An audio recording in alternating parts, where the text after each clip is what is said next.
గురుగారు నేను కొన్ని ప్రశ్నలు అడుగుతాను, దానికి సమాధానం చెప్పాలా? సమాధానం చెప్తే నాకేమిస్తావో? ఏం కావాలి నీకు? చికెన్ బిర్యానీయా, మటన్ బిర్యానీయా? నాకు అదేం వద్దు. ఇంకేం కావాలి? పెడిగ్రీ. అప్డేట్ అయ్యండి అది రైతా. సరే మొదటి ప్రశ్న, అర్ధరాత్రి అందరూ నిద్రపోయిన తర్వాత ఎందుకట్ట మొరగతా ఉంటావో? మొరగడం అని మీరంటున్నారు, దెయ్యాల దగ్గర నుంచి కాపాడడం అని మేమంటున్నాం.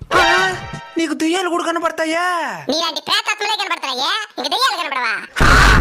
సరే రెండో ప్రశ్న, బైక్ లో స్పీడ్ గా పోతుంటే ఎందుకు వెంటబడి కూరికేదానికి వస్తారో? అతివేగం అత్యంత ప్రమాదకరం, దాన్ని చెప్పడానికే వెంట పడతాం. ఎట్టయితే ఏమే, మేము ఉంటామనే భయంతోనైనా మీరు నిదానంగా వస్తున్నారు, అదే మాకు సంతోషం. సరే మూడో ప్రశ్న, మీ కుక్కలందరూ సమానమే కదా, మరి ఎందుకు ఎప్పుడు చూసినా గొడవలు వేసుకుంటా ఉంటారో? మీ దగ్గర నేర్చుకునిందే. మా దగ్గర నుంచా? మీ మనుషులందరూ సమానమే కదా, మరి మీరెందుకు కులమతాల పేరుతో కొట్లాడుకుంటూ వస్తా ఉంటారు? సరే చివరి ప్రశ్న, చిలిపి ప్రశ్న, మీరు పాస్ పోసేటప్పుడు ఎందుకు కాలు పైకెత్తి పోస్తారో? పైకి పోయిపోతే కాలు మీద పడుతుందా?